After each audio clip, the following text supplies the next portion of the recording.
వాళ్ళ డైరెక్టర్ గారికి వాళ్ళ క్యారెక్టర్స్ ఏమన్నా F3 నుంచి ఇన్స్పిరేషన్ తీసుకున్నారా? F3 కూడా సేమ్ క్యారెక్టర్స్ పోలి ఉంటాయి. F2 F3 కాదు, ఇన్స్పిరేషన్ ఏం లేదా? ఇన్స్పిరేషన్ ఏం లేదు.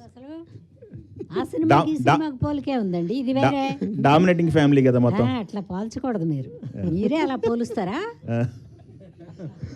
సప్తగిరి అన్న, నేను వెంకట్ ఎన్టీవీ.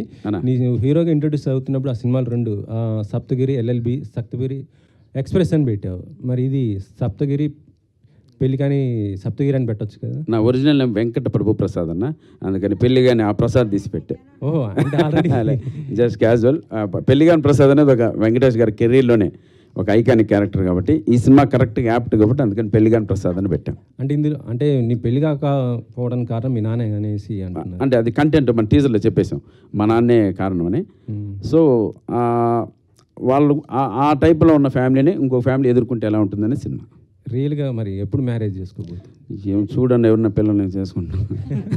సినిమా వాళ్ళకి సరిగా అంటే ఇది ప్రామిస్, సినిమా వాళ్ళ పిల్లలు ఎవరన్నా ఇది నిజం. మనం ఎంత పేరు సంపాదించుకున్నా, మనకి ఎంత మంచి అలవాట్లు ఉన్నా, ఊరికే చెప్తున్నా, ఊరికే ఒక ఎంత పేరు సంపాదించినా, ఎంత మంచి అలవాట్లు ఉన్నా సినిమా వాడా అంటారు. అదేంటో అర్థం కావట్లే.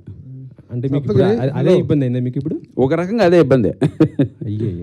అయ్యో కాదు, జాలి పడకండి, బట్ ఐఎమ్ వెరీ హ్యాపీ.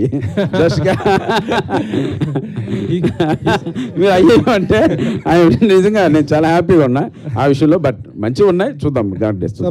అన్న సునీల్ గారు లాంటి ఒక్క నిమిషం సప్తగిరి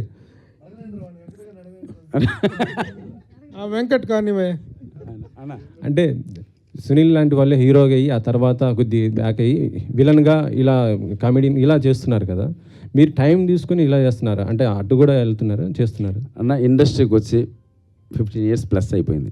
కమెడియన్గా 7-8 years, అసిస్టెంట్ డైరెక్టర్గా 7-8 years. చాలా లాంగ్ జర్నీ చూసాం. సో ఒక చిన్న గ్యాప్ తీసుకుని మనల్ని మనం రీబూస్ట్ చేసుకొని ఒకసారి థింక్ చేసుకొని వచ్చామంటే డెఫినెట్గా మంచి క్యారెక్టర్లు కావచ్చు. అంటే కమెడియన్ నుంచి క్యారెక్టర్ ఆర్టిస్ట్ అవ్వాలన్నా ఏదున్నా ఒక ఎగ్జాంపుల్గా మనం వదలాలి. వాటన్నిటికీ ఈ పెళ్లి కానీ ప్రసాద్ సమాధానం అవుతుంది అనుకుంటున్నా. ఓకే, ఇంతకుముందు కెమెడియన్గా అసిస్టెంట్ డైరెక్టర్గా కెమెడియన్గా కెరీర్ స్టార్ట్ చేసి it is an unforeseen and unexpected turn that you have turned as hero. ఆ చేసిన క్యారెక్టర్స్ కూడా చాలా బాగా, మీ టైమింగ్ అనేటువంటిది ఆల్టుగెదర్ చాలా డిఫరెంట్గా ఉంటుంది కెమెడియన్స్లో. బట్ ఇంతకుముందు సినిమాల కంటే కూడా ఈ సినిమాకి చాలా టెన్షన్ పడ్డాను, చాలా ఇదయ్యాను, అది కనిపిస్తుంది కళ్ళలో కూడాను. ఎందుకు? What is the reason that you are feeling so excited or tensioned or worried or happy? What is your right expression at this time? Promise చేస్తున్నా, సినిమా బాగా వచ్చింది, అందుకే టెన్షన్ నాకు. ఇంతకుముందు సినిమా చేశాను ఒకటి, సినిమా బారాలా ఎడిటింగ్ రూమ్లో చూసుకున్నప్పుడు ఇది అయిపోయింది మ్యాటర్, దీని గురించి మనం అంత పెద్ద పట్టించుకోవాల్సిన అవసరం లేదు, అయిపోయింది. అక్కడ నాకు డెసిషన్ వచ్చేసింది, దీన్ని మనం పుష్ చేయలేమని అర్థమైపోయింది. బట్ ఇది 100% పని అయింది సినిమా. దీన్ని కరెక్ట్గా, ఎందుకంటే మీ దగ్గర తీసుకొచ్చి మీ నుంచి ఏం మార్కులు వస్తాయని టెన్షన్ నాకు. మీరంటే భయం నిజంగా. మీరు కొంచెం అది అంటే ఎలా అంటే మీరు 100% కంటెంట్ బాగుంటే మీరు డెఫినెట్గా